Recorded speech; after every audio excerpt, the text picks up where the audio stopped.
Nagpapasalamat po ako sa Panginoon kasi siguro mga 2 years na po ako na mahigit na hindi nag-work sa corporate. Kasi dati pa nag-work ako. Tapos para ngayon po hindi na ako nag-work.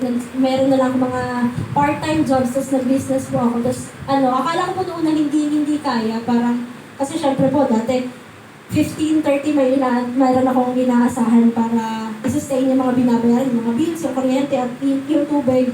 Tapos ayun po, maraming salamat po sa Panginoon kasi sa 2 years na yun, never po ako ng problema. Ayun po. Baka po may susunod pa.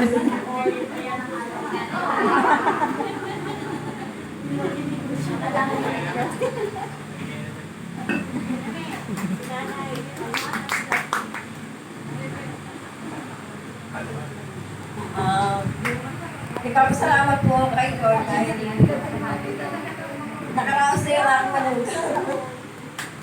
Talaga po, takot-takot na prayer. Takot-takot na prayer. Nabiyayaan kami ng isang anghel na blessing para sa amin.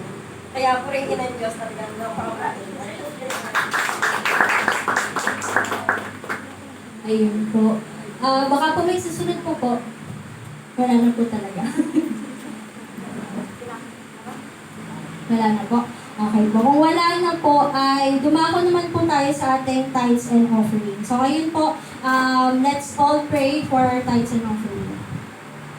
Lord God, maraming salamat po sa buhay ng bawat isa, Panginoon. And maraming salamat, Panginoon, na hindi niyo po kami pinapabayaan. Patuloy niyo po kami inaabot sa lahat po ng aming pangangailangan. Maging ito man po ay financial, maging ito man po ay emotional or spiritual, Panginoon. Pinupuno niyo po yung mga anak niyo, Panginoon. Ngayon, Panginoon, tanggapin niyo po yung tithes and offering, Panginoon, namin na yung pinagkakalaban. Binabalik po sa inyo, Panginoon. Panginoon, maraming salamat po sa trabaho or sa source of income ng bawat isa sa amin, Panginoon. Panginoon, nawa po yung source of income, yung blessing po na natatanggap namin ay magamit po din namin para po makatulong sa iba at makatulong po sa ikalalago po na inyo pong kaharian dito sa lupa, Panginoon. Ayan po. So,